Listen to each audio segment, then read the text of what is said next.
বড় কথা কারা বলছে? যারা মমতা ব্যানার্জির আঁচলের তলায় থেকে নেতা হয়েছে। আরও বড় বড় কথা বলছে, অনেকে চরিত্রের কথা বলছে, যারা কালীঘাটের উচ্ছিষ্ট খেয়ে জীবন কাটিয়েছে, আজকে বিজেপির উচ্ছিষ্ট খেয়ে বেঁচে আছে, তারা দিলীপ ঘোষকে ক্যারেক্টার সার্টিফিকেট দিচ্ছে। যারা 4টে বিয়ে করে 14টা গার্লফ্রেন্ড রাখে, রাত্রের জীবন একরকম, দিনের জীবন একরকম, তারা দিলীপ ঘোষকে ত্যাগী ভোগী বলছে। নমস্কার, দেখছেন টক টু বাংলা, আমি অভিষেক রয়েছে আপনাদের সাথে। এই মুহূর্তে যে খবর নিয়ে উপস্থিত হয়েছি, গতকাল সারাদিন কিন্তু একদম অক্ষয় তৃতীয়ার মাহেন্দ্রক্ষণে দিলীপ ঘোষ দীঘার কালচারাল সেন্টার অর্থাৎ জগন্নাথ ধাম কালচারাল সেন্টারে চলে গিয়েছিলেন সস্ত্রীক, এবং তাই নিয়ে একদম রাজ্য রাজনীতি তোলপাড় হয়ে উঠেছিল যে বিজেপি বলতে যাকে আমরা এত বছর ধরে চিনে এসেছি, যার হাত ধরে বিজেপির উত্থান বাংলায়, সেই দিলীপ ঘোষ কি কোনোভাবে তৃণমূল কংগ্রেস জয়েন করছেন, এই প্রশ্ন যখন উঠতে শুরু করেছিল তখন কিন্তু শুধুমাত্র আমাদের মধ্যেই প্রশ্ন উঠতে শুরু করেছিল তেমন নয়। আমরা রাতেই ভিডিও করেছিলাম যে একদম বিজেপির সাংসদ সৌমিত্র খা তিনি সরাসরি ত্যাগী থেকে ভোগী বলেছেন দিলীপ ঘোষকে, বাংলার লজ্জা বলেছেন দিলীপ ঘোষকে। অন্যদিকে শুভেন্দু অধিকারী বলেছেন কোনো মন্তব্যই তিনি করতে চান না ব্যক্তিগত বিষয়, এবং সুকান্ত মজুমদার সরাসরি পার্টি প্রেসিডেন্ট হিসেবে জানিয়ে দিয়েছেন তিনি এ সমস্ত এন্ডোর্স করেন না। এই ঘটনার যে সূত্রপাত সেটা আগে আপনাদের দেখায়। দিলীপ ঘোষ একদম অরূপ বিশ্বাস এবং কুণাল ঘোষকে পেছনে দাঁড় করিয়ে কি বলেছিলেন কালকে জগন্নাথ মন্দিরে যাওয়ার পরেই, দেখুন আগে। পুরী থেকে 350 কিলোমিটার দূরে এসছেন, বাংলায় ঢুকেছেন, আমরা তাকে স্বাগত করতে, দর্শন করতে এসেছি, সৌভাগ্যের ব্যাপার। তো আজ এই যে পবিত্র ক্ষণ, যেটা অক্ষয় তৃতীয়ার দিন, সেদিন প্রভুর মন্দির উদ্বোধন হয়েছে। ভারতবর্ষের কোণে কোণে হাজার হাজার মন্দির ছড়িয়ে আছে, হচ্ছে, আরও হবে। মানুষের মনের মধ্যে ভক্তির জাগরণ হচ্ছে, মন্দিরও বাড়ছে। ভগবান যাকে যোগ্য মনে করেন তার হাত দিয়ে করিয়ে নেন। তিনি মুখ্যমন্ত্রী হাত দিয়ে একটা ভালো কাজ করে নিয়েছেন।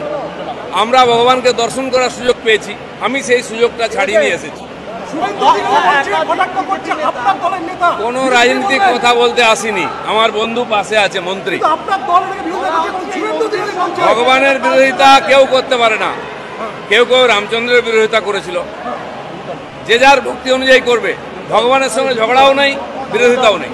আপনারা দেখলেন সেই ভিডিও যেখানে দিলীপ ঘোষকে বলতে আমরা শুনলাম যে একদম মুখ্যমন্ত্রী মমতা বন্দ্যোপাধ্যায়ের হাত ধরে জগন্নাথ দেব বঙ্গে আসতে চেয়েছিলেন, তাই জন্যে তাকে বেছে এই মন্দিরটি তিনি করিয়ে নিয়েছেন। সুতরাং এই ধরনের প্রশংসা মুখ্যমন্ত্রী মমতা বন্দ্যোপাধ্যায় এবং অবশ্যই তৃণমূল নেত্রী মমতা বন্দ্যোপাধ্যায়ের করার পর কিন্তু একটা রাজ্য রাজনীতিতে তোলপাড় পড়ে গিয়েছিল যে কালকেই হয়তো দিলীপ ঘোষ তৃণমূল কংগ্রেস জয়েন করবে। সামগ্রিক ঘটনা মিলিয়ে কিন্তু দিলীপ ঘোষ আজ সকালে দীঘাতে একদম সাংবাদিক বৈঠক করে তিনি তার স্ট্যান্ড পয়েন্ট ক্লিয়ার করে দেন, এবং এক কথায় বলতে গেলে তিনি বলে দেন যে তিনি বিজেপি ছাড়ছেন না, কিন্তু একদম প্রত্যেকে তাকে যাওয়া নিয়ে, তার জগন্নাথ দেবকে দর্শন করতে যাওয়া নিয়ে যারা যারা কটাক্ষ করেছিলেন প্রত্যেককে একদম কড়া ভাষায় আক্রমণ করেন দিলীপ ঘোষ।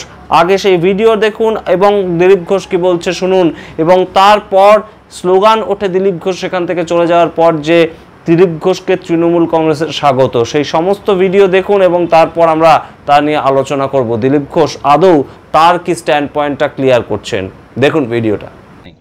আর দিলীপ ঘোষ পার্টি ছাড়বে কিনা, কোথায় যাবে, অনেকে দুশ্চিন্তাগ্রস্ত, অনেকে আনন্দিত।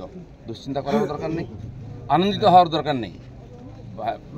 দিলীপ ঘোষ দরকার হলে রাজনীতি ছাড়বে, কিন্তু পার্টি ছাড়বে না, বিজেপি ছাড়বে না, এটা পরিষ্কার বলে দিচ্ছি। কিছু লোক হয়তো চাইছেন আমি পার্টি ছাড়লে জায়গাটা খালি হবে, সুবিধা হবে, সেটা হওয়ার চান্স নেই। কারণ আমরা 77 সিট জিতেছিলাম, আজকে 1 ডজন এমএলএ আমাদের ছেড়ে চলে গেছে, এমপি চলে যাচ্ছে, পঞ্চায়েত জেলা পরিষদ সমিতি চলে যাচ্ছে। কিন্তু আমি বলছি আমাদের বিচারধারা, আমাদের রাস্তা ঠিক আছে, ঘাবড়াবেন না, ভয় পাবেন না। বিজেপি ভয় পায় না বলে ভারতবর্ষে পরিবর্তন করতে পেরেছে। আমরা সেই পার্টির সংস্কৃতি মানি যে পার্টির প্রধানমন্ত্রী অটল বিহারী বাজপেয়ী কালীঘাটে গিয়ে মমতা ব্যানার্জির মায়ের পায়ে হাত দিয়ে প্রণাম করেছিলেন। আমরা সেই সংস্কৃতির লোক। মমতা ব্যানার্জি তখন আমাদের সঙ্গে ছিলেন, আর অন্যদিকে চলে গেছেন, শত্রু হয়ে গেছেন, এটা আমি মনে করি না। রাজনীতি আমার কোনো শত্রু নাই, আমি সবাইকে মিত্র করার চেষ্টা করি, আর মিত্র করেছি বলে ভারতীয় জনতা পার্টি এত বড় হয়েছে। অন্য পার্টির বহু নেতা এসে পার্টির নেতৃত্ব করছেন। তো সেই জন্য আমরা সেই সংস্কৃতির লোক, সেই পার্টির কর্মী, যে পার্টির প্রধানমন্ত্রী অটল বিহারী বাজপেয়ী শান্তির বার্তা নিয়ে বাসে চড়ে লাহোরে গেছিলেন, শত্রুর দেশে গেছিলেন। যারা 21 সালে এসছে, 20 সালে বিজেপিতে এসছে না, তারা বিজেপি বুঝতে পারবে না। কেউ কেউ RSS দেখাচ্ছে, কেউ কেউ হিন্দুত্ব বোঝাচ্ছে। দিলীপ ঘোষকে হিন্দুত্ব বোঝাবেন না। আমার কাটলে গায়ে হিন্দুর রক্ত বেরোবে, বিজেপির রক্ত বেরোবে। বাকিদের গায়ে কী রক্ত আছে আমি জানি না, কারণ বহু জায়গায় ঘুরে এসছেন তারা। কে বড় বড় কথা কারা বলছে? যারা মমতা ব্যানার্জি আঁচলের তলায় থেকে নেতা হয়েছে। আরও বড় বড় কথা বলছে, অনেকে চরিত্রের কথা বলছে, যারা কালীঘাটের উচ্ছিষ্ট খেয়ে জীবন কাটিয়েছে, আজকে বিজেপির উচ্ছিষ্ট খেয়ে বেঁচে আছে, তারা দিলীপ ঘোষকে ক্যারেক্টার সার্টিফিকেট দিচ্ছে। যারা 4টে বিয়ে করে 14টা গার্লফ্রেন্ড রাখে, রাত্রের জীবন একরকম, দিনের জীবন একরকম, তারা দিলীপ ঘোষকে ত্যাগী ভোগী বলছে। আহাম্মক, রাস্তায় দাঁড়িয়ে বলো লোকে কি বলবে। দিলীপ ঘোষ আজকেও রাস্তায় দাঁড়িয়ে আছে, কালো দাঁড়িয়েছিল, আগামী দিনেও থাকবে। মানুষ জানে দিলীপ ঘোষ কী করেছে, দিলীপ ঘোষ কী। আমার মন আর মুখ এক। আমি পর্দার আড়ালে কথা বলি না, কোনো নেতার সঙ্গে বন্ধ ঘরে মিশি না, আমি সে যেই নেতা হোক। আমি চৌরাস্তায় দাঁড়িয়ে কথা বলি, ক্যামেরার সামনে কথা বলি। এটা দিলীপ ঘোষ, তাতে যদি কারো কষ্ট আমার কিছু করার নেই। দিলীপ ঘোষের মিশন ঠিক আছে, দিলীপ ঘোষ পাল্টাবে না, তার নীতি পাল্টাবে না। দিলীপ ঘোষ বাংলায় পাল্টাতে এসছে, অর্ধেকটা হয়ে গেছে। যারা কোনোদিন পার্টির জন্য কন্ট্রিবিউশন করেননি তারা বুঝবেন না বিজেপি কি, দিলীপ ঘোষ কি। বড় কথা বলছেন, তারা হিন্দুর জন্য কতটা লড়াই করেছেন, কী ত্যাগ করেছেন। 4 পয়সার ত্যাগ নেই, বিজেপিতে কামাতে এসছেন, কামানো কমে যাচ্ছে। আমি দোকান সাজিয়ে দিয়েছিলাম 77টা এমএলএ দিয়ে, 1 ডজন এমএলএ আজকে নাই কেন? এমপি কোথায় গেল? জেলা পরিষদ সমিতির প্রধান চলে যাচ্ছে কেন? জবাব কে দেবে? 21-এর পর থেকে বিজেপির নামছে। 19 সালে বিজেপি 41% ভোট পেয়েছিল, এবং আজ অনেক নেতা আমাদের পার্টিতে তার বিরুদ্ধে লড়াই করে আমরা পার্টিকে বাড়িয়েছিলাম। অনেকে প্রশ্ন করছেন, 41% ভোট আর 121টা বিধানসভায় আমরা লিড নিয়েছিলাম। 5 বছর পরে 24 সালের ইলেকশনে সেই ভোট 39% নেমেছে, আর 91টা বিধানসভায় আমরা লিড পেয়েছি। পার্টি এগোচ্ছে না পিছোচ্ছে? আমরা জিততে ভুলে গেছি 21 সালের পরে।